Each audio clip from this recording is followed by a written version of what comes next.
Asalaamaaleykum mbokk yi ñoo seetaan ñu dalal leen ci biir kër gi Eye Africa TV si seen programme bu ngeen a xamee the pandemic te nag dinañ waxtaan yi nga xamante ne ni yu am solo comme ni ñu ko dee defee time bi nañ ko jël jagleel ko ñi nga xamante ne ni moom moo nekk pandemic bi the global pandemic bi suñu waxtaankat yi tey dina si bokk koo xamante ne ni mu ngi foofu noonu ca Angleterre mooy UK London ñu gën koo xamee ci Lamin Tamba Lamin Tamba moom dafay yëngu si ak yelleef doomi aadama ba pare tamit dafay yëngu si li nga xamante ne ni moom mooy xujëb politique bi political analyst la naka noonu tamit am na ki nga xamante ne ni mu ngi Ghana Accra ci capital ba ñu gën koo xamee ci Ismaila Badji moom tamit dafay yëngu si li nga xamante ne ni moom mooy jën ak jaay bi moom businessman la dinañ ko dalal ci biir kër gi moom tamit waaye dafa mel ni te programme bi dafa ne because ñoom ñaar rek joolaa lañ te suma doom yi laa nekkal si biir studio bi waaye ma njëkkee ak Ismaila Badji Ismaila ñu ngi laa dalal si pandemic bi ci Eye Africa TV.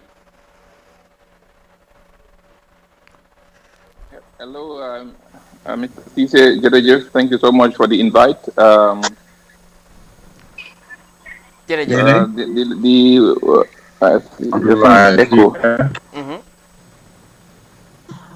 Hello, Aji. Wow. Okay. I just wanted to say good evening to the program director and viewers, irrespective of where you're viewing from. Thanks to iAfrica for the opportunity to share my views on the particular important subject. I look forward to the engagement with each and every one of you. Thank you so much, Lamin Tamba, for being on the same platform. It's always a pleasure to see you. Thank you. There you go. We'll shift our attention now to the UK. Mr. Tamba, welcome to the pandemic program. Well, jërëjëf Mr. Cisse Abdoulaye jërëjëf once again maa ngi laa jërëm de la sant di jërëm suñu déglukat yi ak suñu seetaankat yi and Ismaila, my fellow panelists, thank you for coming on board. Comme ni ngeen ko déggee rek tey suñu programme bi dañoo discuss mbiri coronavirus ak suñu government bi naka la moo handle coronavirus bi te man ci lu ma xam si coronavirus bi and governance issues tey dinaa leen ko explainal because man si lu ma fogoon suñ government bi dafa amoon benn opportunity pour stop coronavirus bi from affecting Gambians. Why? Definitely. So in the end, during the conversation, naa leen explainal lépp lu happen on since March dafa mu toll nii tey jërëjëf. mbokk yi yéen a ko déggandoor kooku mooy Lamin Tamba nekk foofu ca Angleterre London waaye dinaa dem si suma mbokk boobu nekk foofu ca Accra Ghana Ismaila Badji yow nga nekk kuy yëngu si affaire business waaye balaa loolu tamit nga nekk doomi Gambia nekk foofu noonu ca Ghana mun nga maa wax yéen naka ngeen nekk di dundee coronavirus bi foofu noonu ca Accra. waaw coronavirus bi fii la Ismaila danga bugg a dem first wala. waaw ñu dem ak Ismaila first then ñu ñëw si yow Angleterre. Okay, cool. Hello Ismaila.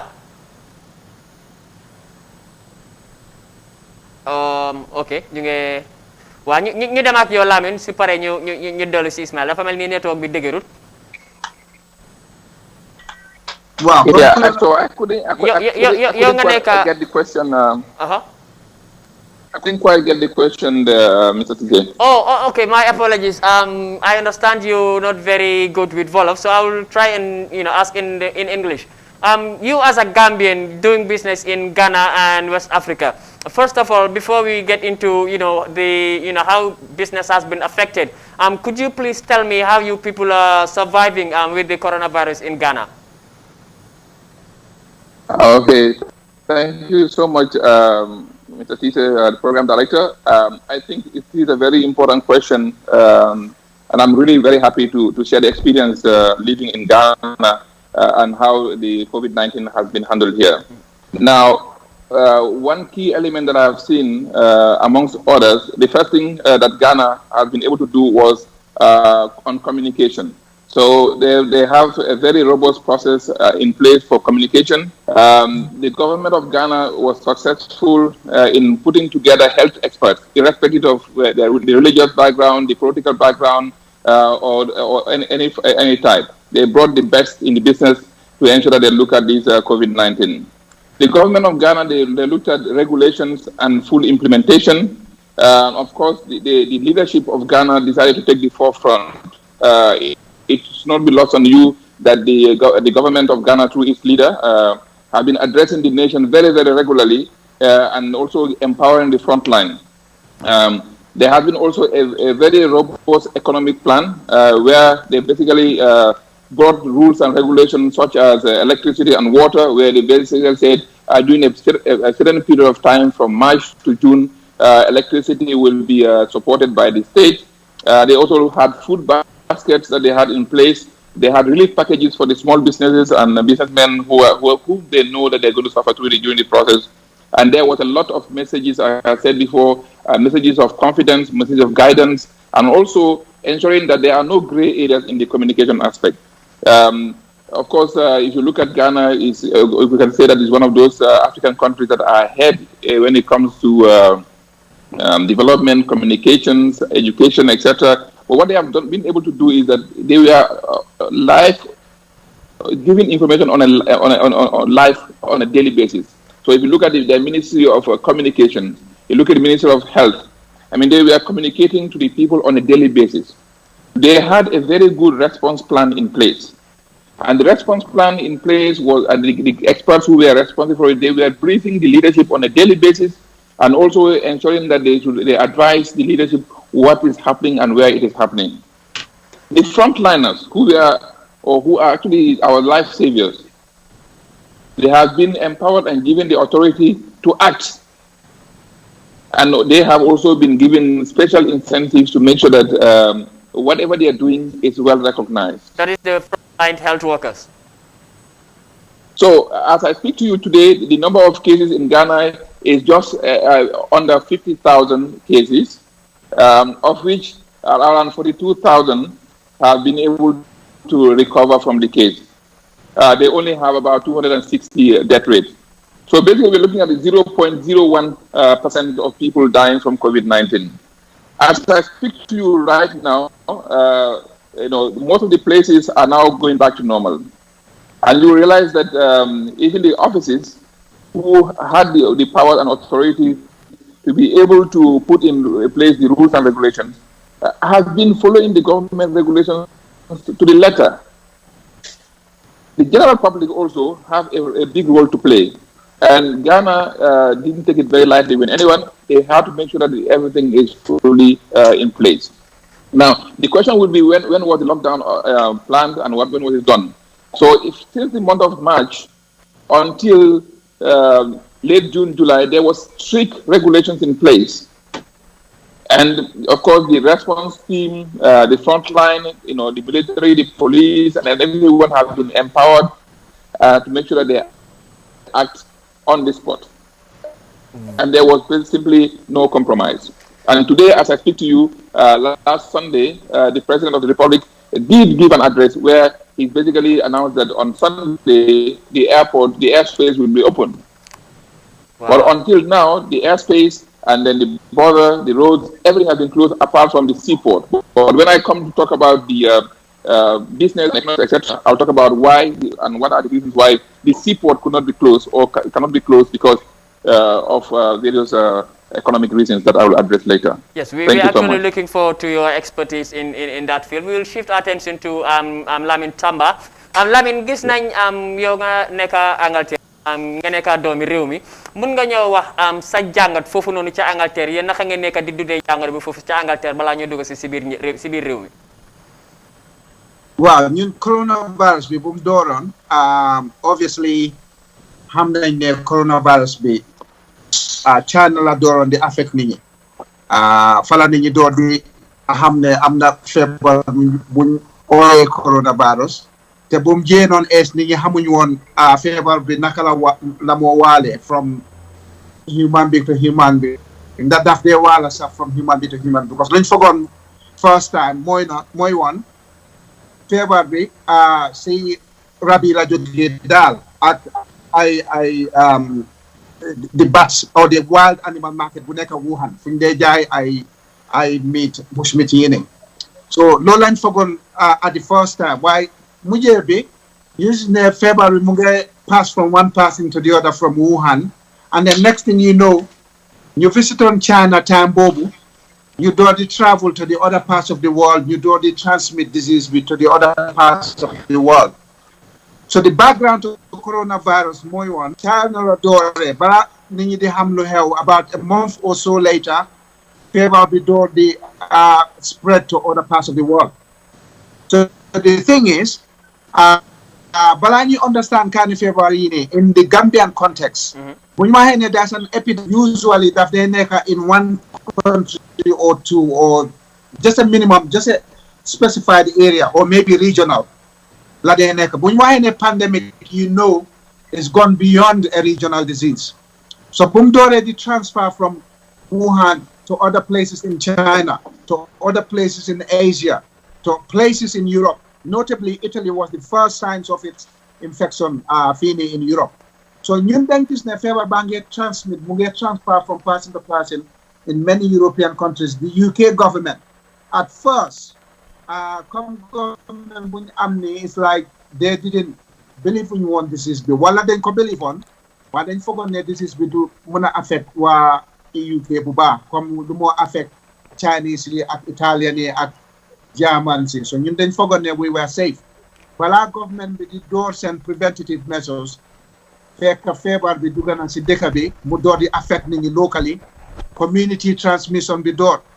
Favor be coronavirus, mudori the deaf community transmission. Community transmission moine, that they transfer in your hamantene, traveling, took you them in fen. That they travel from one person to the other. But Majigalu, the family come dafa ñom dañ hala sagan si starting bi because they were not taking it as serious as they should have. So mala understand. Yeah, serious one because ni scientists yang len dan won ne affaire si mu nge waja nek pandemic. Mu nge affect lots of other countries. Why? Lego legi do ñam na blame because fogg na yi ci WHO bi la joge. WHO ñoo nekkon di drugs and heals ñoo nekkon di hesitate. Wow, bala WHO di announce ne li pandemic la dafa affect all regions of the world. Fekka time bobu late na fekka UK government mu ngi door di register lots of cases. Bu njëkk bi cases yi dafa nekkon ñu travel on dem China, del si back to the UK. Te man suma boppa suma classmates yi then travel on them to Hong Kong time bobu nonu. Bala UK government di order lockdown. So WHO dafa announce ne the disease has turned into a pandemic. Ñun fi in UK ñu door di register community transmission from one person to the other. So bala bobu dafa fekk community be affect na nit ñi already. Do ko mëna eliminate nonu. The only thing lo mëna def at that stage moy ne da nga limit contact yi nit ñi ñu nekk ci dëkk bi UK da nga limit seen personal interactions. Bala ñu def lo fekk fever bi it's everywhere. Mu ngi affect nit ñi. And at that point it was too late pour ñu mun ko stop. So it's almost like lu happen on Gambia government. It's a carbon copy of what UK did. Why the difference be more? In UK then advanced medical care system. Yes. What do you mean? What do you mean? It's a carbon copy of what the UK did. Dimbale mo fofu nonu because leerut si ma. Yeah. Because Barrow government, xamone nañ ne Sénégal am nañ cases. Xamone nañ ne West African countries ñu ngi am cases. Te ñun fu mu ne ni Sénégal su amee case bu Sénégal munti am dafa affect Gambia suñu oytu. Government bi suñu gaawut nga xam ne is guaranteed feebar bi dafa dugg Gambia. Okay, so UK took time bala ñu implement some preventative measures. Barrow government am the same thing like that. When xamoon ne Sénégal am nañ case si saa si lañ waroon na implement all the border controls, all the border entry points. Dafa waroon na am contingency measures. Dañ waroon na am ay medical staff, ñu am security staff pour dimbale medical staff si su ko defee ku bugg a jaala border bi nga bugg a forcer pour jaala border bi security yi ñoo la arrêté la teg la benn place. Why security ñu ne main entry border check main entry points yi dafa mel ni security mu ngi fa woon ak health official mu ngi woon foofu noonu ñoom soo leen laajee loolu lañu wax. Waaw dañuy dem si border bi ba pare amuñu woon security naka la health workers di stoppé nit amuñ boobu power pour mun a stop nit si saa si arrest la teg la benn place ñu dugal la quarantine straight away ñu xaarangum sa results yi because suñu la testé foog ñu xaarangum results yi coronavirus bu mu génnoon daf daan jël about 10 days balaa ñu am results waaw time boobu nag pour health officers yi mun a teg nit benn place for 10 days ñu feed ko ñu jox ko fu moo tëdda ñu jox ko lu moo naan it was difficult because government bi pare ñu woon soo jëlee boobu nga compare ko time Ebola buñ annoncé ne Sénégal am nañ seen first Ebola case lan la Jammeh def dafa jël suñu soldats yi teg leen si border bi mu upgrade all the border quarantine facilities mu build or create rooms foo xamante ne dañoo detain ñuy cross border bi dafa tëj all flights coming from Sierra Leone from Guinea mu tëj border bi tëj everywhere in fact some of the flights si lu ma dégga daf leen turn away mid-air mu ne no flight from any Ebola affected region is going to land in the Gambia. So you think Barrow should have done the same thing? You think President Barrow should have done the same thing? Pour mu deploy soldats yi ñu dem si border bi ba pare close airspace bi as soon as mu xam ne Sénégal am nañ case bi. Sorry, sa line bi, sa audio bi. Well, you think that is what President Barrow should have done? What former President Jammeh did? That's what Barrow should have done? Yeah. Don't la waroon na def because most of the health workers ñu fekkee woon Ebola ñu ngi fa ba tey. Ñeneen ñi dañ retire wala dañ ubbi seen own private practice. Lu mu waroon na def mooy, okay, Minister of Health mu ngi Gambia ba tey. The former Minister Omar Sy is still there. And Omar Sy more implement on all those contingency plans to combat Ebola should it come to Gambian shores. Guy prevent Ebola at all means. Before the Ebola dem, musuñu na am benn case in the Gambia. Te loolu, they made it look easy. Why easy not? Because I studied public health. I was a public health officer bu ma nekkoon Gambia.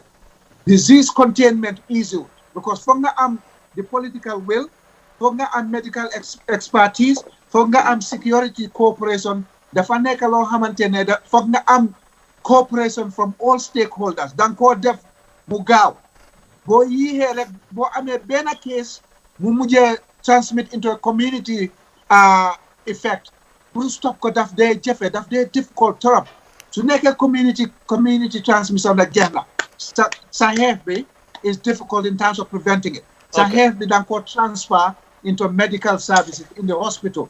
Okay. So Jammeh lu mu def mooy daf ko def dafa niru affaire si dafa easy noonu la ko defee waaye easy nag waaye dafa save Gambians from going from the preventative stage to treatment stage and he saved us and we thought that's easy.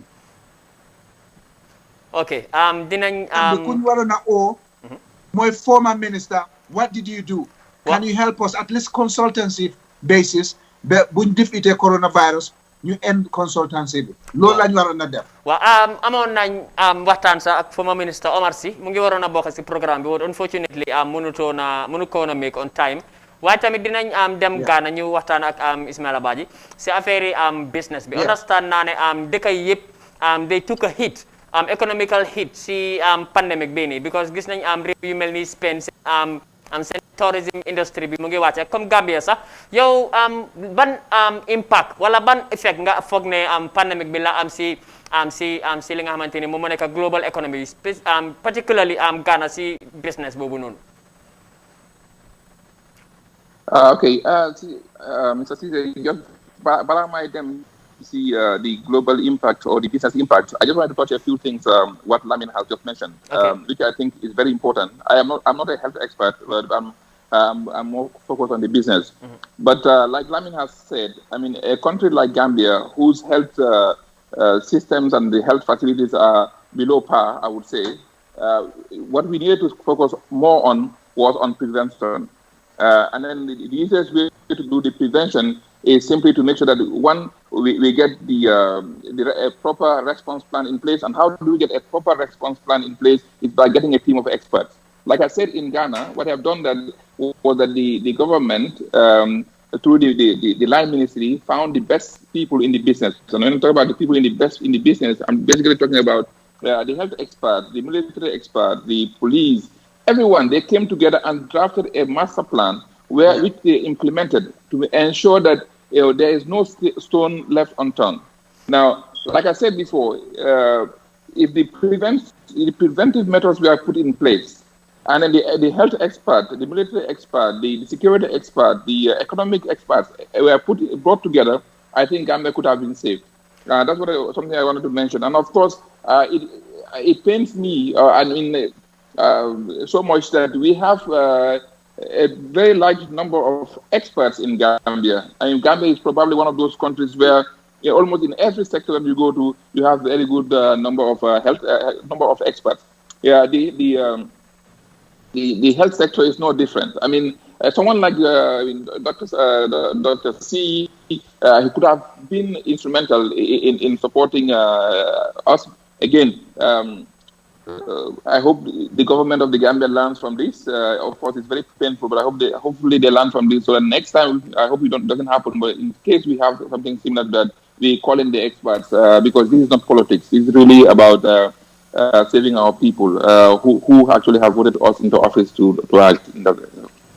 Now, when you want to talk about business and the impact, so I just wanted to go again back to Ghana. So what has happened was that the land border, the airport were all closed since March this year. They are still closed, and hopefully they will be open very soon. But the seaport was left open. Again, why the seaport is left open? If you look at globally, over 75% of our cargo transportation comes through the sea. And again, in the seaport is quite secure in terms of being able to control people coming in and out. I wouldn't be able to say the same thing about the security or safety of people going in and out of the port of Banjul, but the port of Tema is very, very secure. I mean, myself or any other person would not be able to get into the port just because of using my name or using my influence or whatever to be able to get in. There's already a proper process in place. And in Ghana, I mean, the port of Tema is actually doing about 1.1 million TEUs. I mean, when you talk about TEU, it's basically 20-feet containers. We're doing about 1 million of those, and we serve the sub-region.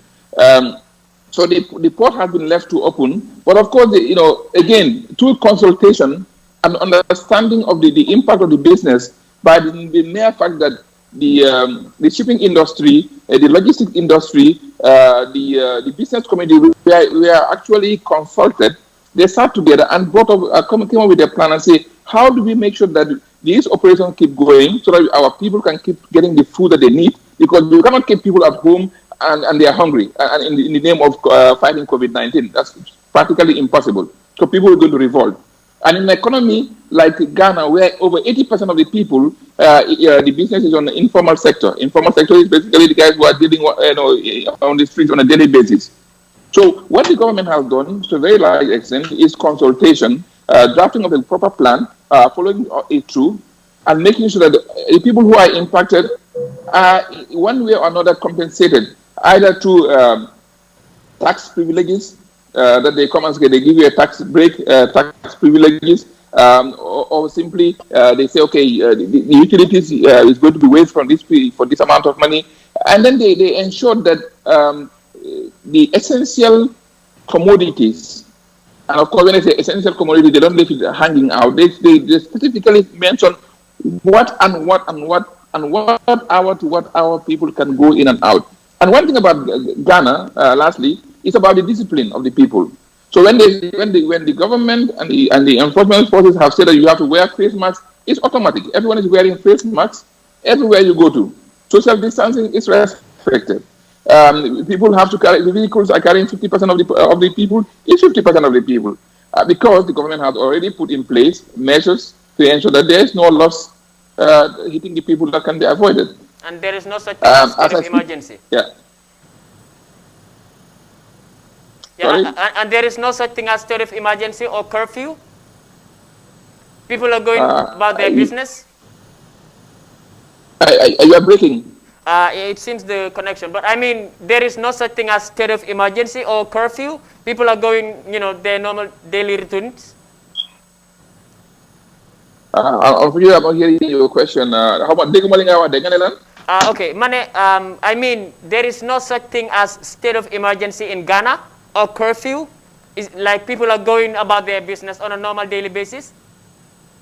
Yeah, so there was lockdown and also public regulations acts that they put in place. And again, like I said before, the rules that have been put in place and respected, again, has been explained explicitly to the people. Like I said, whatever rules you bring in place, whatever regulations you want to bring, whatever implementation you want to do, you have to effectively communicate and let people understand and see it. And you say, okay, you're telling people this is the response plan we have in place, who to contact when, and they've indicated who gets paid for what, and those people get paid. And they also indicated what happens to you if you are COVID-19 positive, where are you going to be, how things are going to happen to you. That has been in place. And the regulations have been in place and they have been respected to a very large extent. And as we speak today, the country is easing back to normalcy. Okay. So yes, there was state of public emergency, there were various regulations, but again, the center of attention has been allowing the experts to do their job. And the country leadership, the President of the Republic has been addressing the nation more than 14 times. Since the month of March, he has addressed the nation 14 times. And giving us hope and confidence that this too shall pass. Okay, that's also a point I wanted to talk about, because the president, since March 17th, he only addressed the nation 5 times, and he's been criticized a lot for that. What do you think that is? So if I understand you properly, you're basically talking about the president's address to the nation? I think I'm alone, so I can maybe, I can do this. So what I was saying is, the president of the Republic of the Gambia has been criticized a lot because they say he doesn't come out to address the nation. He actually did only 5 times, and 6 times since March 17th. Why do you think that is? I mean, to be honest with you, for me, and with all due respect to the President of the Republic and the people who advise him, I think it's a total failure for the President of the Republic of the Gambia to be hiding when we need him the most. The President is the Commander-in-Chief of the Republic of the Gambia. He must have the temperament and the leadership skills in him to be able to lead us, especially during uncertain times. The pandemic has touched us seriously, and of late we are hearing deaths on a daily basis. The president should come out and address the nation very regularly. He has to come and address the nation regularly. We are in a situation where his words carry more weight than any other person in the Republic of the Gambia. So for me, I fail to understand why the President of the Republic will not even be doing a press conference where people can ask questions, or where people can try to find out where the doubts are. Why are we hiding? So you think the president is hiding? Sorry? You think the president is hiding? You think he's hiding? Well, I mean, he could, either he's hiding or he is not appearing, or he's wherever he is. In leadership, leaders are actually seen and should be seen in the moment of crisis, right? So this is why, the president is the Commander-in-Chief of the armed forces, right? I mean, he is the leader. He's our leader. He has to come out and show us, or at least talk to us, tell us that yes, we are going through a very difficult times. I understand your pain. You show empathy. So that, okay, sorry for what has happened. It has happened, but I am with you all the way to the end. You cannot have you as a head of state, you as a president, and you rely on your press secretary or you rely on your government spokesman who has not been elected by the people to come and talk to us. What are they saying? And you cannot have people come out there and just speak and read from the paper and then go back home. We want to be able to engage our president. He is our president. We want to hear from him. We want to hear what he thinks. We want to ask him about what happened to the experts that we have in the country. Why are the people not being given the opportunity? We are losing people on a daily basis. This is not about politics. This is about our people, ourselves. We want to make sure that at the end of the day, the country that he leaves a legacy behind. Okay. As it is said in the Nigerian proverbs, when the king is disgraced, his subjects are also disgraced. So this is not an issue or a subject of saying you are political or whatever. He is our leader. He needs to show visible leadership skills, and the people that are advising him to keep away are actually doing a disservice to him. He needs to come out and speak in English, speak in Wolof, speak in Jola, speak in Mandinka, speak in Sarahule. Barrow is probably more fluent in most of the Gambian language than most of us. Okay. Why is he not talking to us? I'm sure there is a high chance the president might be watching right now. Let's go to Lamin Tamba. Lamin, gis nañ KCC ñu ngi yokku ci biir réew mi. Xam naa ne yaa ngi toppa naka la nekk di xewee fii nii tey li gis nañ ne lu toll si 90 nit juróom-ñeenti fukki nit jot nañoo ñaax seen bakkan ba pare tey rek registré nañ 101 cases te mu ngi yokku ba pare ay fan si gannaaw gis nañ Kanifing General Hospital joxe nañ foofu noonu mémo pour wane ne dañ koo turn into a COVID-19 treatment center te Kanifing bokk na si place yu gën a lopitaan yu gën a am doole si within West Coast region bi ak KM bi so lan moo si nekk sa jàngat la moo si nekk sa jàngat balaa maa indi beneen question bi. Well, li nga affaire coronavirus the first and foremost ñun dañ lokki woon ñun ñooy one of the last countries in Africa pour am feebaru coronavirus in the numbers yi ñoo gis ci TV ni on Twitter on Facebook ci social media yi ni ñun dañ daan am 1 or 2 cases mbiite kenn moo ko am wala ñuy dégg ne 2-3 people ñoo ko am ñu am kenn ku palgani ci coronavirus bi moo ko rey ci luñ wax waa markas bi then we've been like that for 3 good months we had about 2 to 3 or 4 cases of deaths in terms of coronavirus related to coronavirus amuñ boobu case. The government was there. Instead of implementing stuff, come Ismail Alumwahon, I just want to elaborate on that. Between March and August, President Barrow only addressed Gambians 5 times. Yeah? $0 million la address a nation bi. The pare address nation bi nekkut ne dafa face nit ñi wax leen lana xew si dëkk bi. lan la government am bi di implement pour mun a dimbale nit yi no dañ ko dee bindal rek mu jël kayit yi ñu taxaw si kanami caméra yi ñu record ko mu read luñ ko bindal xaw ma ndax daf dee understand luñ ko bindal ndax du ko dee understand mu ñëw read ko jokko nit ñi déglu ko si télévision bi 10-12 minutes rek mu dem yoonam kenn xamut daal lu moo read dégg la daal lu moo read daf ko understand daal lu moo read dégga loolu la nekk di implement yaa maa dégga President Barrow moo gën a am fay si suñu dëkk bi in terms of government employees yeah $375,000 a month lañ koo fay over $3 million every year te presidency ci luñ dee wax rek buur wa leadership cadre baat foog nga am baat boo amul baat rek doo musa nekk an effective buur doo musa nekk an effective president so President Barrow fu mu nee nii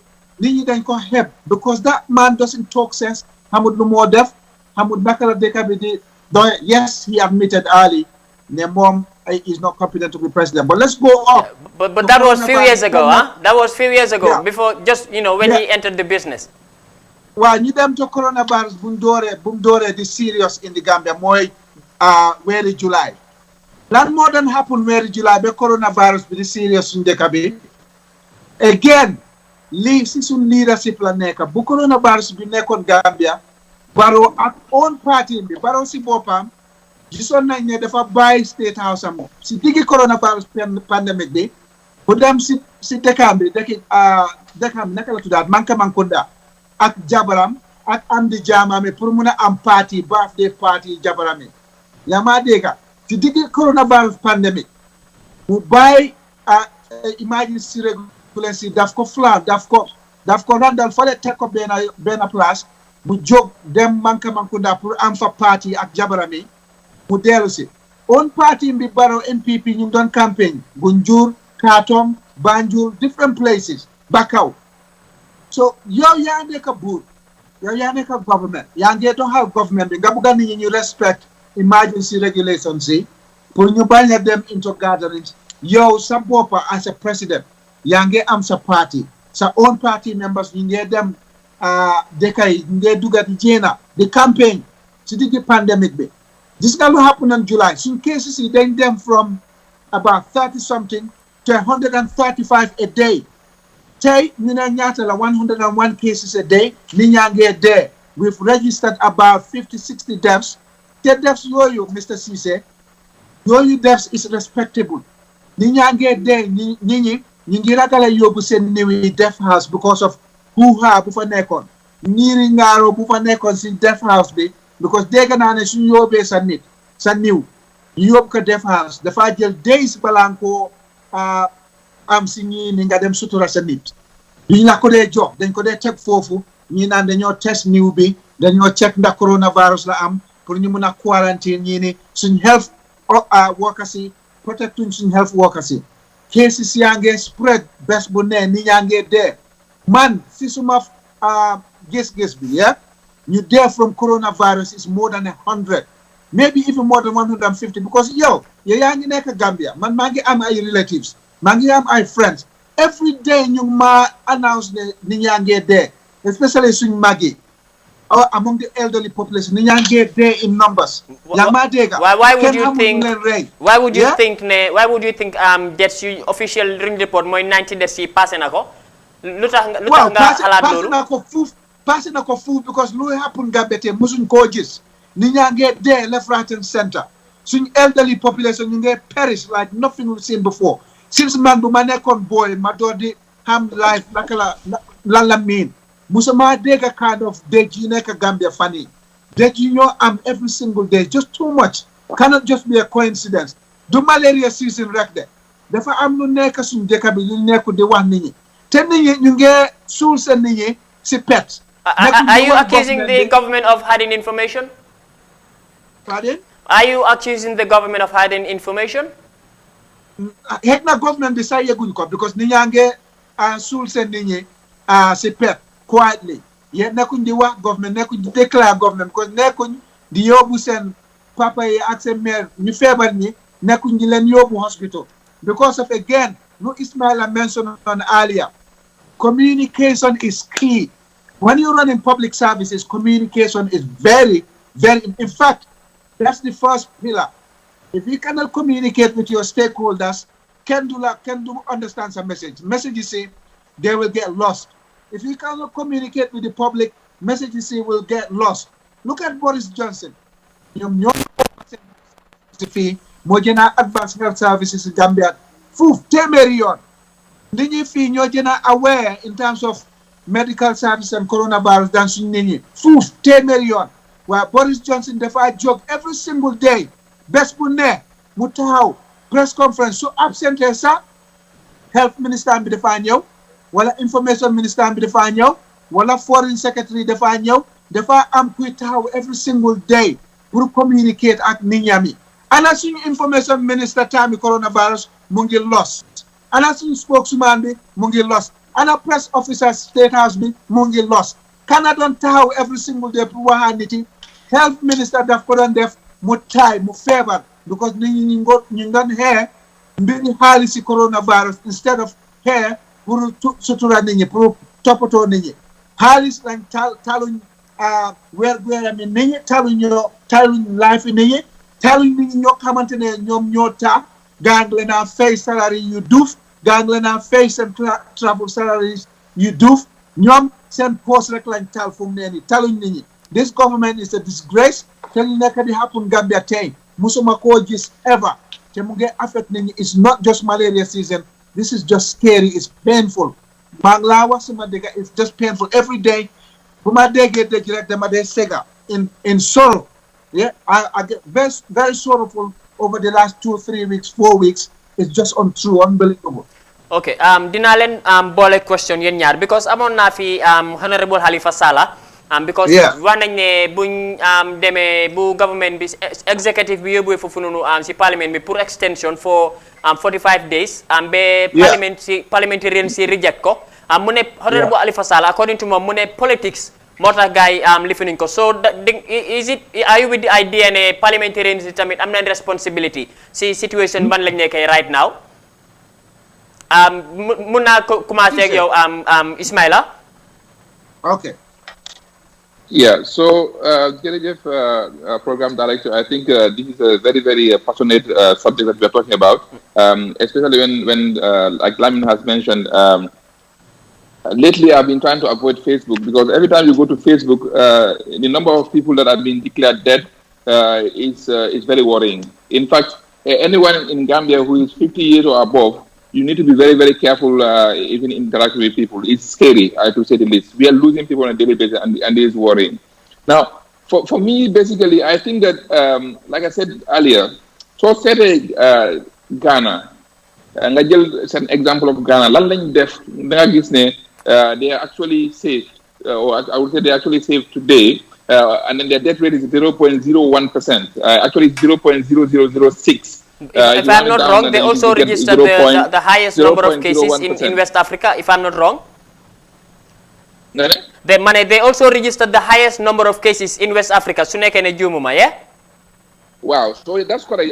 That's what they recorded. But when you look at their recovery rates, the wholesale death rate be, and the problem with the COVID, at some point in time, you know, they got like how many cases you body. Why so separate and response plan be, so separate and send action communication, awareness be. They got this name. They have done a lot. I mean, the social population Ghana, so compare with Gambia. I mean, you can't even compare them. So they have about, like I said earlier, the number of cases they have is close to 50,000, of which only 265 people died. That's 0.006%, right?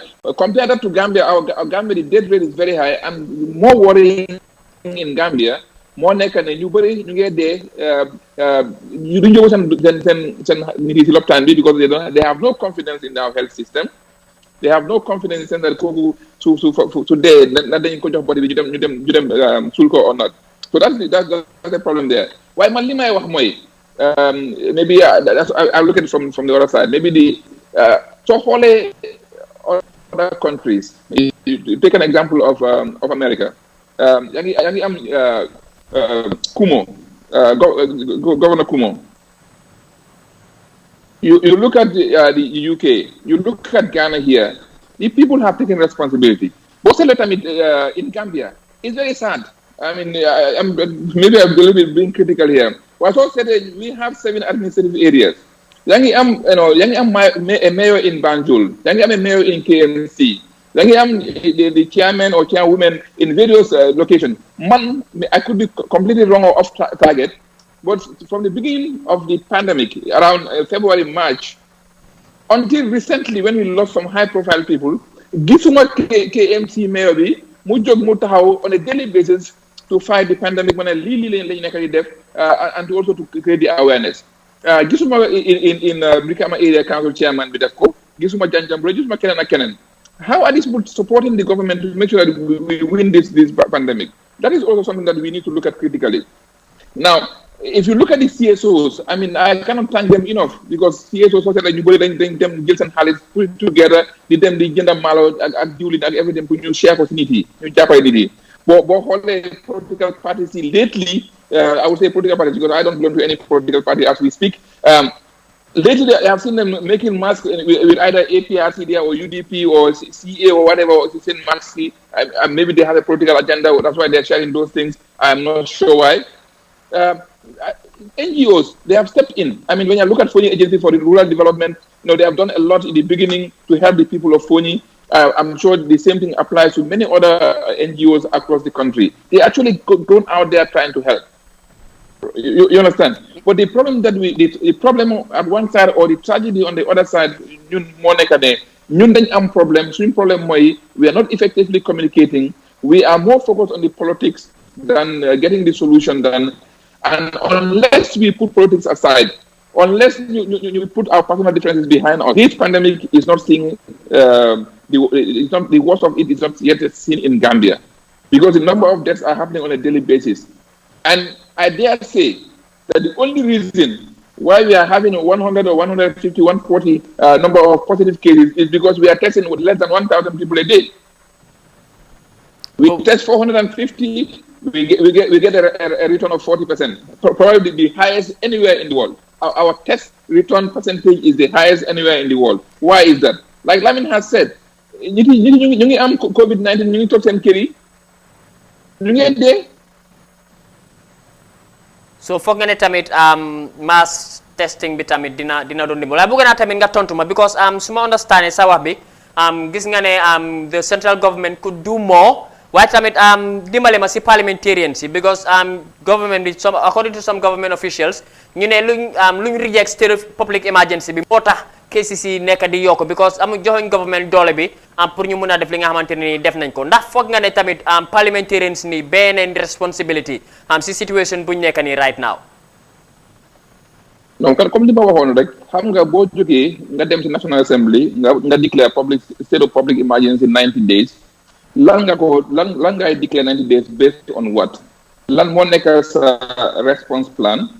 lan moo nekk sa regulations yi nga bëgg a implement how are you going to implement them xam nga before I think that the central government balaa ñu doon dem ci National Assembly bi wala di dem di declare state of public emergency 90 days foogoon naa ne like Lamin said ñun Gambia amoon nañu 5-6 months yoo xam ne we could have planned ahead what was stopping us pulling the best of our people the health experts the business community the security officials, the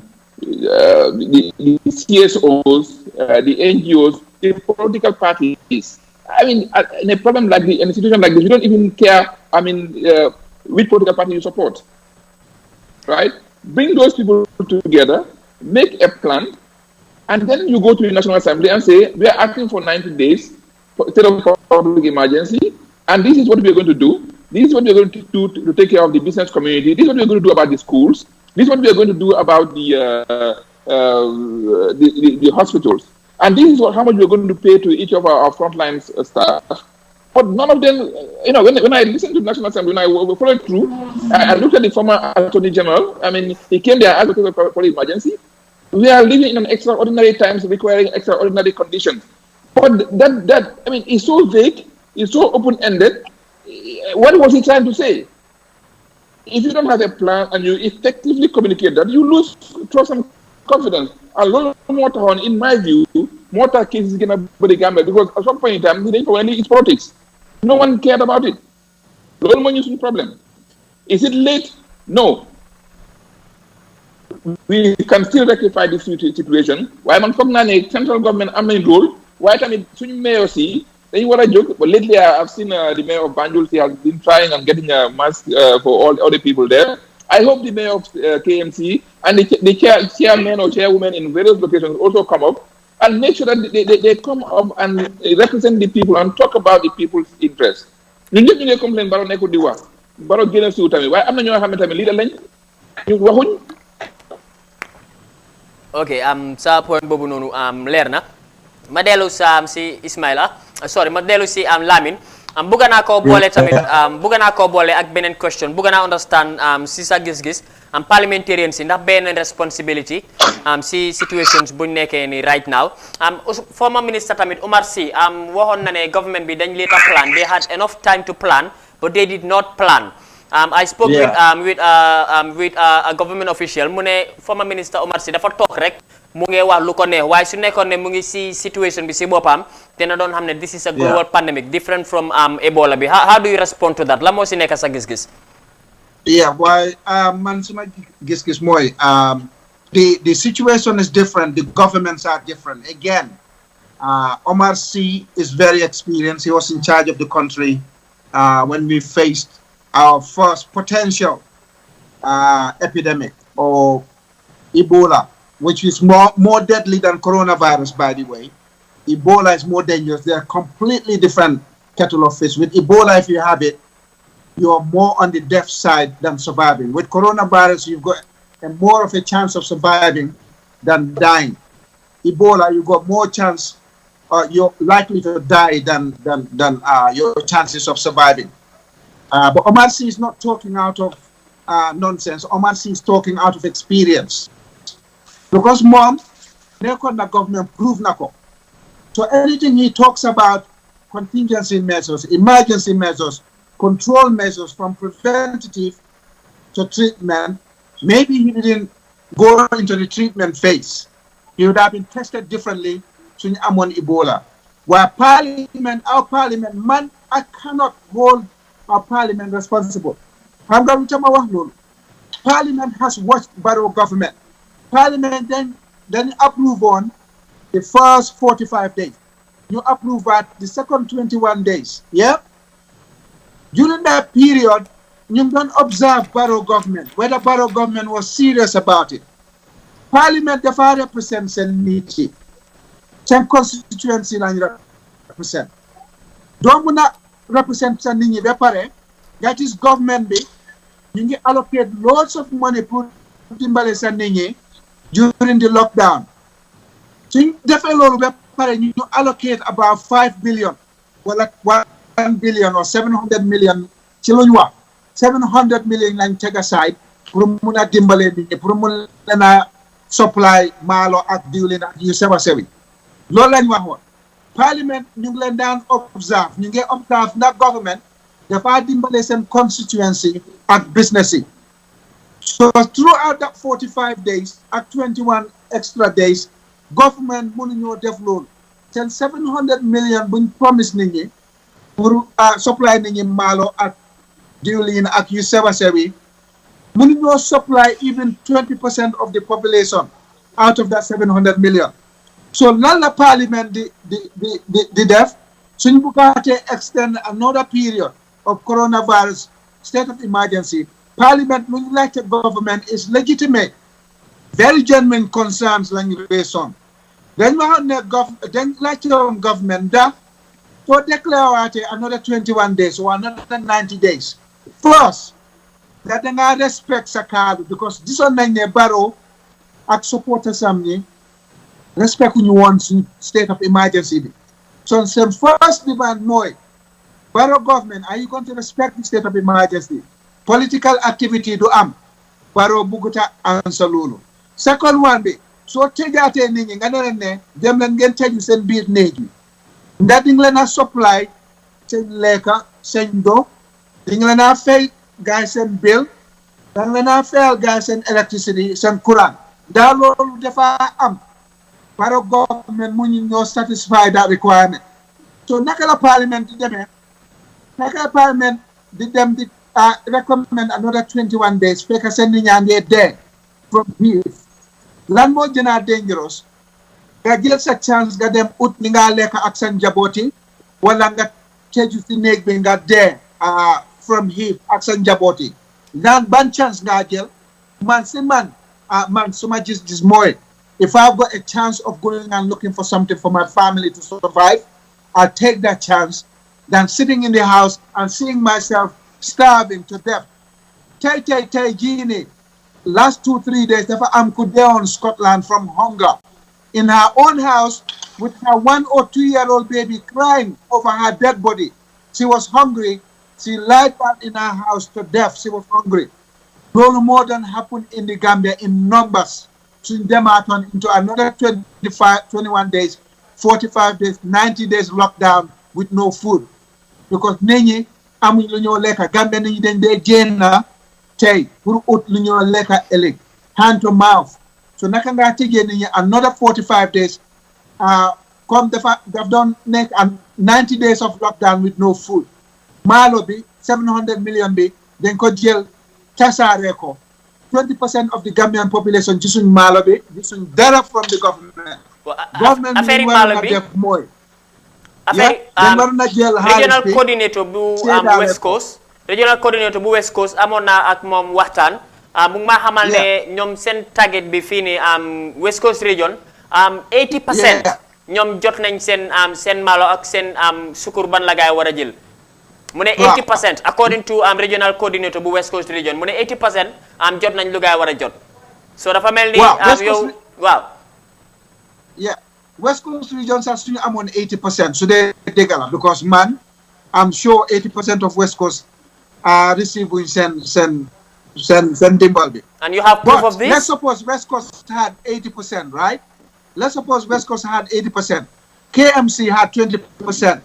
Banjul City Council, you get there, Banjul, why Banjul don't complain, not even 20%.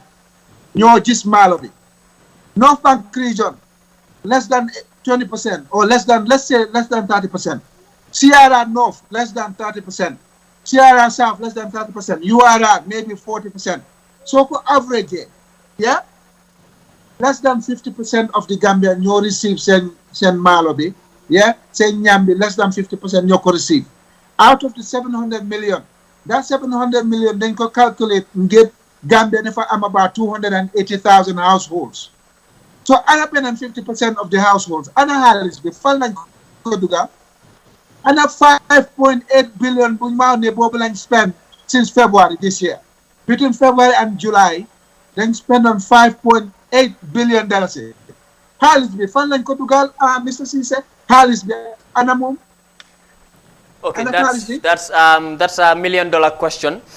Dina delu tamit si Ismaila yow sam xam match na si yefi business yi te danaka business yi yu nekk si aduna bi yépp fu mu nekk ni ñu ngi am jafe-jafe pour continuer seen liggéey yi lan nga foog moo nekk solution bi su nekkee ne pandemic bi dem na ba wàññeeku naka nga foog lañ yéen comme seen maas yi ngeen war a def pour recover yan façon dimbal ngeen sentu si government yi pour ñu dimbale leen ngeen recover especially in the Gambia here si Gambian case bi. Yeah, okay. Jërëjëf Mr. Cisse. Foog naa loolu question bu important la. Ba pare maybe I should just address it in Mandinka. Yeah, sure. I don't know if you understand Mandinka. I totally understand. I find it, very hard to respond, but let's give it a try.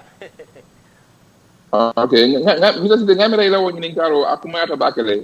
Ni ajom kwa akumata, by ni Gambia jube di Ntafo 80% of business of Mbekerinje is informal sector.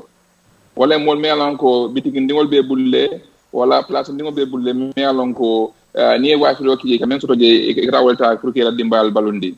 Maybe the other 20% wala kala nyin company balla me alonko either they are international wala is regional wala me alonko gam ko le tamu wala ni dol le bulata nyola ye company nyin londi. Sani ni pandemic ni Mbekerinten sani ni wo botaje ni ajibe company tol jama be batale ni bakale be batale bakale dol bi melon ko in fact ye on paid leave di la do ko dal prieta siso ko no dol bi melon ko ile do ko dal be bi bale be joka only 50% dol bi melon ko fam baydi ko be tan ko do ko la fana ale se fentem bulu tani masa ko nyanta men kala wala solo ko nyanta sila ya ajibe ko be assess ya analyze ye package data melon ko abe wo business ni wol makoyla kilingo nying mo se mira wala ka tax break di wala so nza fa ko in the year 2020 bari nga ko ni jela nyamen me tax break di lela wala ba fa ko nying comme man ko na no ya ko sani al kadi men kenon di al ni men kenon last year la tax no fa di fon nole za je ko al loku wo mo kilneti fulan jango sa ko diamu bank nyoliye ka je ko ila interest rate nying ya tala because ni ajibe company jamal wala dokula jama bi melan ko ila company bije demande mallem e ka loan tale bank tan ngole loan tale bank tan nyanda loan je jola almost maybe the rate is maybe 20% or thereabout wolbe wo loan jola nyaati le ni wo bota je nte mo fana jibe in the sense of mo mengo e ka taxi de bulle wala ñin dol bi melon ko wol ka ñin document ngol leke mais ma ko la ñaaji comme Mr. Tamba ya ko ñame ndang ma nol nin tulo nin ko mi nga même fam de mol ma ko la menna actually milliard fi o man tambi maybe 30% la di fa do Gambia say mo dol men tambe ma ko la ñaaji le mun be kala government la advantage ni okay ni government ni okay baji la ko ñin company dingol wala ñin small business scale they will go and register themselves.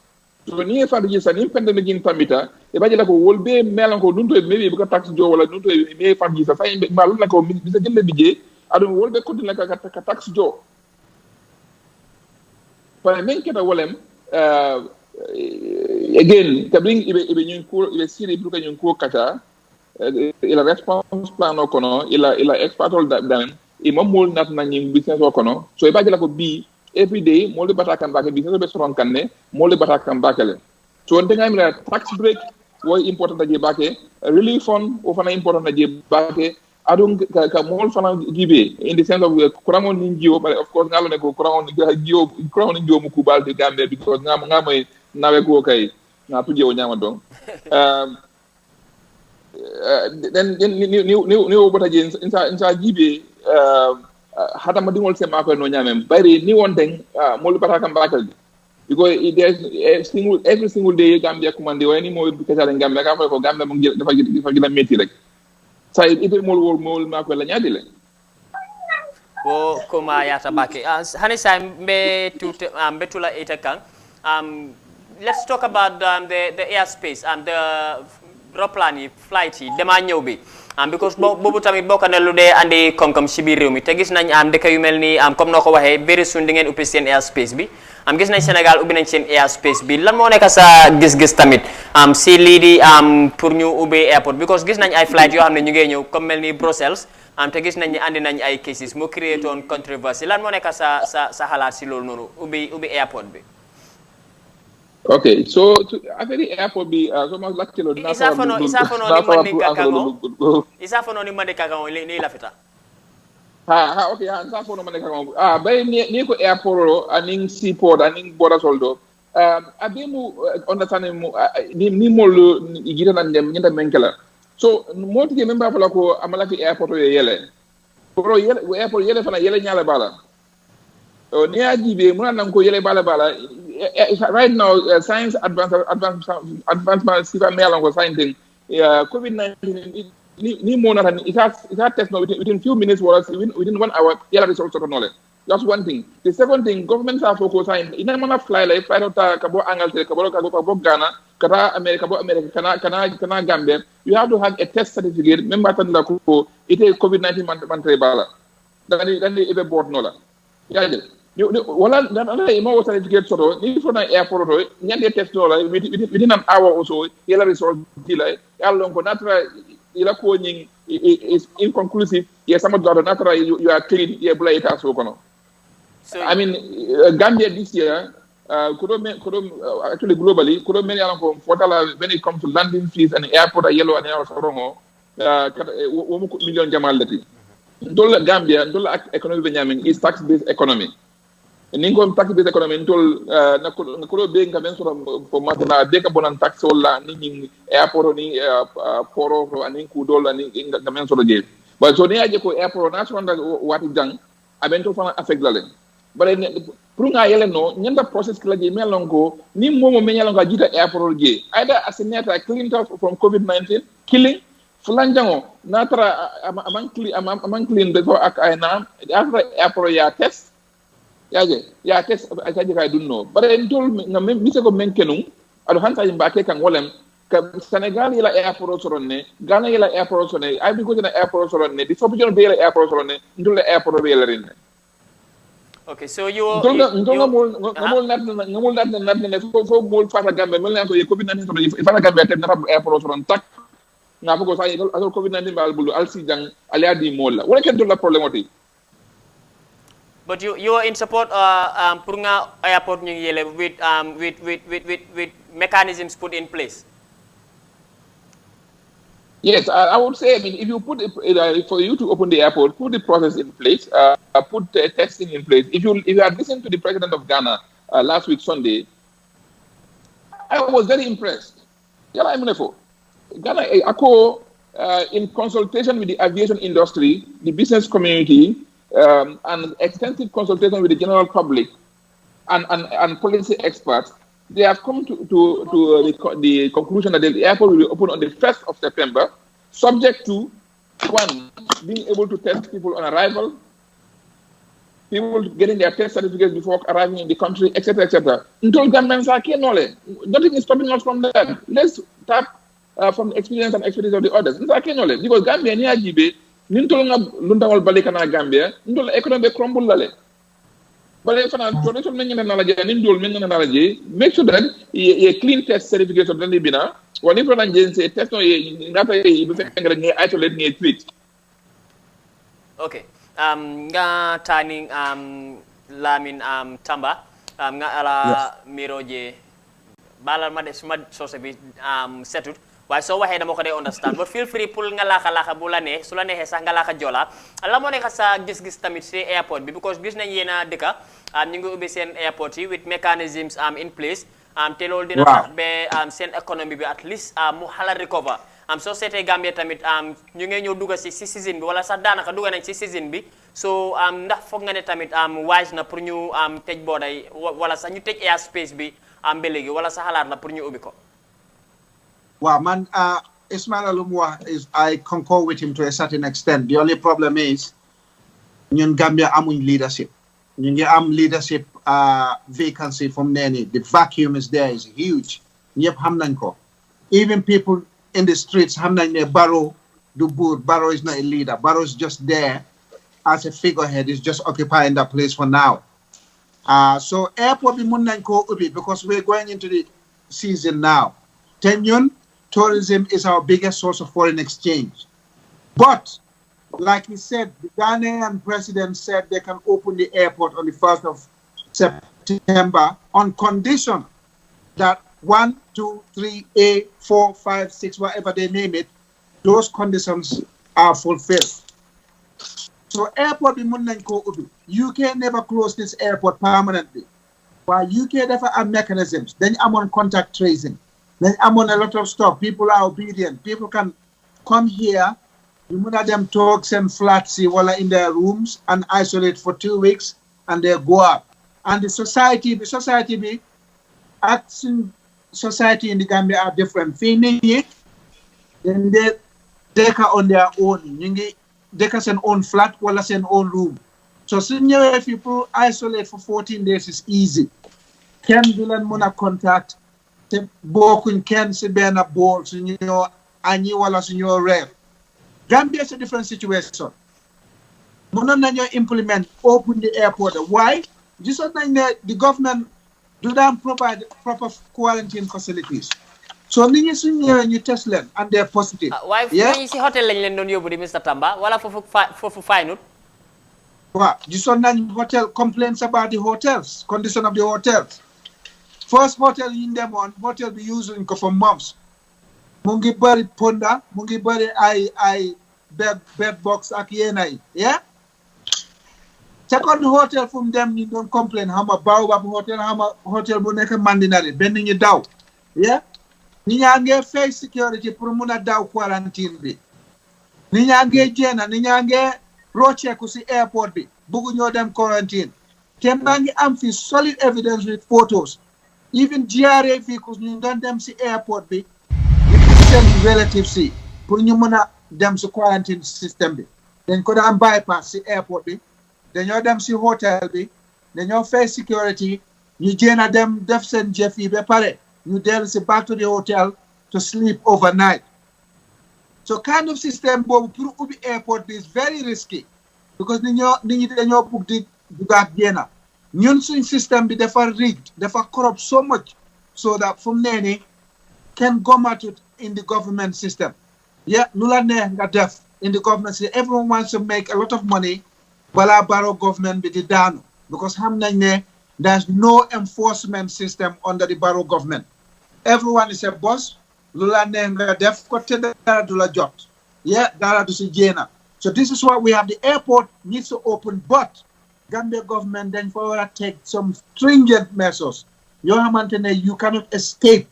Bo duge Gambia amulo test certificate bula confirm ne amulo coronavirus. Then you allow you into 14 days of isolation. But watch in the Gambian airport without those things, then you allow a test. Yeah? The Barrow government mun nañoo def lolu? No. Munuñ ko def in 4-5 months. Lan more time dinañ ko def tourist season with all the flights that are coming in. Do you think they'll be able to handle that workload? No. The bottom line is until we get a grip of this coronavirus spread, cases suñ wàññeeku ba up to about 20 a day, 10 a day, waruñoo ubbi airport bi suñ ko ubbee sax dafa fekk ñuy travel si so that have been tested here and certified free from coronavirus. Okay. Thank you very much. Conditions lañ fa war a teg balaa ñu ubbi airport. waaw fàttali leen ne yéen a seetaane Africa TV programme bu ñu ooyee pandémique nañ ko jël jagleel ko jàngoro bu nekk ci biir àdduna si suñ goon yi tey nag Mr Lamin Tamba moom mu ngi foofu noonu ca London Angleterre moom dafa xam-xamam màcc na si politique ba pare tamit permanent contributor la si Africa naka noonu tamit ñu ngi am suñ beneen gan ki nga xam ne mu ngi foofu noonu ca Ghana Accra Mr Ismaila Badji moom businessman la ba pare entrepreneur la xam-xamam yaañu na bu baax a baax si li nga xamante ne nii moom moo nekk business unfortunately time bi mu ngi ñoo xoj bu baax a baax waaye Ismaila su nekkoon ne am nga a word of advice loo fa xamante ne ni gis nga ne government bi ñu ngi koo def wrong nga foog ne li sa idea bi moo nekk bu gën a correct what would it be lan nga advice guys something you think they're doing wrong and you know you have the chance to advise them to do better or at least change it, what would it be? Okay, I will speak in three languages, but I will start with English. The thing is that in concluding, I will call on Barrow-led government to open up to the experts, listen to the voice of reason, and understand that this pandemic is beyond us, and we should be as open as reasonably possible. If we are able to accept Senegalese to come over and support us, there's no reason why we shouldn't use our own experts locally to support us and to get out of this.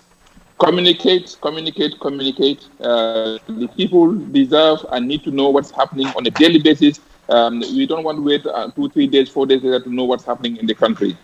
Let's put aside politics, bring the best in the business, let's work together and succeed. That's what I would say to Barrow in English. Pour Daniel Kadri di sant di gërëm Eye Africa TV di sant suñu programme directeur bi Mr Cissé bu boobu ak ñu ma sant di gërëm suma naatango suma xarit Lamin Tamba who am na he so passionate talking about issues about the country waaye su may daanalee suma kàddu mooy damay oo Barrow ak nguur bi ñu déglu experts yi ñu take all personal differences behind ñu xam ne pandemic bi daf ñu sonal loo xam ne mun nañu sonal bu baax a baax both from a personal perspective but also from a business perspective. It will take us a long time, maybe years for us to be able to recover. Barrow nag génn si mu waxtaan ak askan bi nan laka Wolof nan laka Pël nan laka whatever language he is comfortable in bu mu déglu ñoo xam ne ñu ngi wax ne déggul anglais wala mënut a express boppam anglais bi moom ñun ñëpp dañ ko jàng muy léegi-léeg anglais bi sax am nu moo demee doo ko mën a understand waaye nañu teg politique bi on the sidelines bi 2021 buñu demee élection ay fu mu nekk ne ñu ngi am problème nañ ko gérer mbaɗi mandinkool ani a kam moylal mbal kontonna mbal jeyla mbal tentula bake nsafo ay Africa TV a baraka bake pour que kan invite bi jam pour que kacalde ñing COVID-19 situation ɓe ñamen ani business ɓe laade ñamen nsa faale ko mediam la Adama Barrow me yalon ko bi atelem gambe ñatam koti anala man sakunda nsa foye ko bi ye expertol commanding nang ka bo Sénégal pour kana Gambia pour que mol ma koy e dola expert men de Gambia du kale nge tol fana nat nang e do ko keje kaje ko yin do ko nyin se continue pour ñaato nsa faye ko fana ay fitina ani mole kacha as a press conference ko no melon ko ani mole kacha no a experience mo be keding atabe mo nekke kan adum abe jumal lek manika pour kam ma koy ñina bari lu bi nit la Facebook ite mol moy kare fatale mutuma la tata ni somanda tata dani somanda wala dani wuraro abanta ndu kare nga politiko tanga lande akarala e saje ko ntol be se kay klinti saje ñun tol be ni tamita ñinga pandemic wala nse politiko kata 2021 Mr. Cissé so la neexee malaka Pël so la neexee malaka Joola pour daanal kaddu boobu xanaa kon dañoo oo awa mu dimbale ñu si Pël bi because Pël bi moom foog ma ne ay nga si bu baax a baax jërëjëf ok mi haali Pulaar kay hankadi ñu jaajëfal ko bu baax ba ma jégal la si Pël bi rek wala Ismaila because Pël bi moo xam naa ne aayuloo si noo waxee ne mi salmini ma noonu rek laa xam ne ba pare maa ngi dégg awatam mu ngi rey si suuf xanaa Mr Tamba laa mi mu dimbale la si Pël bi te moom tamit foog ma ne dégg na Pël bu baax a baax xam naa ne dégg na Joolaa nag waaye déggut Pël bu baax a baax si suma xalaat Mr Tamba hello waaw déedéet hello kañ nekkut Pël dama bëggoon nga dimbale ko si Pël bi tuuti loo bëggoon ma laa ko Pël waaw bandiraɓe fulɓe musidɓe fulɓe I'm stuck. Yeah, well, you know, at least give it a try. If you had a word of advice to the Barrow administration, what would it be? What would your advice be to them? The thing is, luñ dee wax si anglais mooy lead by example. Then communicate in an emergency. Yeah, emergency is like wartime, or it's like something we've not faced before. This is the first peacetime emergency, peacetime disaster we faced. Barrow has himself. Barrow has his vice president. Barrow dafa am press secretary. Barrow mu ngi amee information minister. Barrow mu ngi amee media officer. Barrow mu ngi amee spokesman. Barrow mu ngi amee 5 nit yoo xamante ne mun nañ koo dimbale si wàllum communication implementation.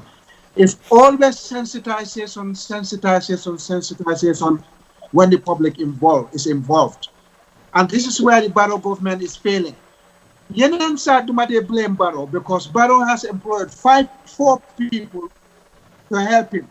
Ñëpp a ngi fail from there. Since coronavirus bi bu mu dooree, I can't remember when I saw Ami Bojang Sissoho, the press secretary at State House. Ibrahima Silla went missing. Dafa fola si rek mu ne nit ñi ne now I'll be having regular press conferences with the media. Mu def ko benn yoon ñaari yoon mu bàyyi. Ibrahima Sankare only comes in when he's got some rubbish to talk about. Yeah? Do they hold press conference at all? The media officer, how man file something or whatever, being directly there, Ken Hamud Lalaneka did the State House.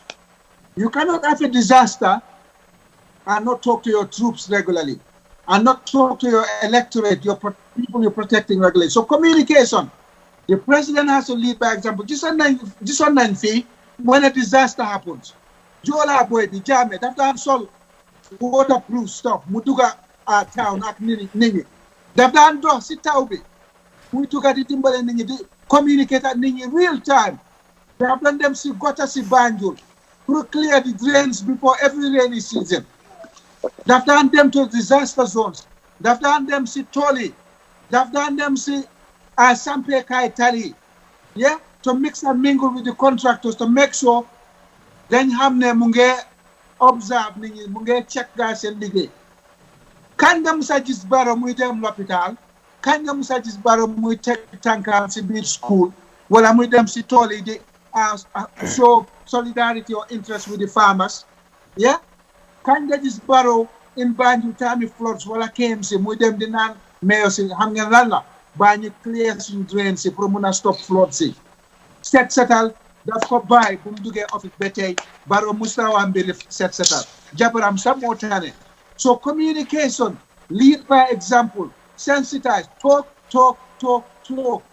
Yeah, leadership is lead by example and your word. But I'm word, yeah. You're finished. I'm afraid I'll have to cut you short. Coronavirus munge affect nit ñi. Dañ wara communicate, sensitize people, and that's it. And all those people listening and viewing iAfrica and program director, presenter, Mr. Abdoulaye Cisse, thank you very much. And Ismaila, obviously, for coming. Ismaila is better than me because mom, I'm with political affiliation. He's straight to the point, power digger, and he knows what he's talking about. At least with this man, I talk the same one. He did my take Mbahana APRC. So my follow says tell her waaye Mr Tamba yow tamit loolu kañ kenn du ko werante yow tamit APRC nga di Mr Tamba yow bokk nga kañ si kunga APRC yi sax xam nga maa ngi bëgg a corona bi xam naa su wàññeekuwee dina la invite ak yeneen political parties yi ngeen waxtaan seet naka ngeen a def yéen tamit because am ngeen si liggéey bu baax a baax waaye dinaa jaajëfal yéen ñëpp bu baax a baax appreciate naa seen time bi surtout sax ki nga xam ne moom moo nekk Ismaila moom dafa mel ni dañ ko later inform sax yow tamit Lamine waaye jaajëfal nañ leen bu baax a baax saa lañ Africa soxlee ngeen ñëwal leen ma kontaan bu baax a baax si loolu mbokk yi li lañ leen amaloon tey waaye dinañ fi ñëwaat tamit ëllëg incha allah dinañ am suñ team bi ñu génn si biti def benn doxantu bi nga xamante ne dinañ waxtaan ak askan bi parce que gannaaw ëllëg lañ séntu ne curfew bi dina jeex soo bëgg nañoo get public opinion live coverage la moo nekk dinañ nekk si studio bi dinañ seen suñ team bi out tamit dinañ ñëw li nga xamante ne nii moom moo nekk pandémique bi suba incha allah dinaa leen jaajëfal bu baax a baax jégalu tamit te mënuñu woon a jël call si waaye dinañ jox dig dégg bi suba incha allah ñuy jaajëfal bu baax a baax suñ technical team bi suñ cameraman yi jaajëfal leen bu baax a baax stay safe you know like they say stay home see you tomorrow.